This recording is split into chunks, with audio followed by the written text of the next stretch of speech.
கிழக்கு மாகாணம் திருகோணமலை மாவட்டம் சம்பூர் பிரதேச மக்கள் கடந்த 2006ஆம் ஆண்டில் தமது கிராமத்தை விட்டு யுத்த நடவடிக்கையால் இடம்பெயர்ந்தனர். அனல் மின் நிலையம் அமைத்தல், கடற்படை முகாமுக்காக உயர் பாதுகாப்பு வலயமாக பிரகடனப்படுத்தப்பட்டமை, முதலீட்டு சபைக்கு காணிகளை வழங்கியமை உள்ளிட்ட காரணங்களால் சம்பூர் மக்கள் மீள்குடியேறுவதற்கு அனுமதி மறுக்கப்பட்டது. கடந்த 10 வருடங்களாக தற்காலிக கூடாரங்களில் அடிப்படை வசதிகளற்ற நிலையில் இந்த மக்கள் அனுபவித்த அகதி வாழ்வு நெருக்கடி மிகுந்தது. மாற்றிடங்களில் குடியேற மறுத்த இந்த மக்கள் தமது சொந்த நிலத்திலேயே தம்மை மீள்குடியேற்றுமாறு தொடர்ச்சியாக போராடி வந்தனர். முதலீட்டு சபைக்கான காணி உரிமத்தை ரத்து செய்யும் வர்த்தமானியில் ஜனாதிபதி மைத்ரிபால சிறிசேன கையெழுத்திட்டதன் மூலம் சம்பூர் மக்கள் தமது சொந்த நிலத்திற்கு செல்வதற்கான கனவு நனவாகியது.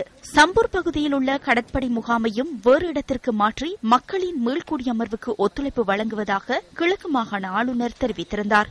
மக்களின் மீள்குடியேற்றத்தை தடுக்கும் வகையில் கேட்வே நிறுவனம் பெற்ற இடைக்கால தடையுத்தரவு நேற்று ரத்து செய்யப்பட்ட நிலையில் இன்று மக்கள் தங்கள் காணிகளை துப்புரவு செய்யும் நடவடிக்கையில் ஈடுபட்டுள்ளனர். 10 வருஷத்துக்கு பிறகு இப்ப சம்பூருக்கு குடியேறியிருக்கிறோம்.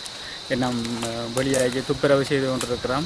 தற்போது எங்களுக்கு அந்த மகிழ்ச்சி காரணமாக நாங்கள் எங்களோட இடங்களில் துப்புரவாக்கி கொண்டிருக்கிறோம். நாங்கள் இப்போ மீள்குடியேறுவதற்காக காணிகளை துப்புரவாக்கி எல்லா ஜனமும் இருக்காங்க. சொந்த நிலத்திற்கு செல்வதற்காய் பல்வேறு நெருக்கடிகளின் மத்தியிலும் போராடி தம் கனவை நனவாக்கிய சம்பூர் மக்களின் முகங்கள் 10 வருடங்களின் பின்னர் இன்று தான் புன்னகைக்கின்றன.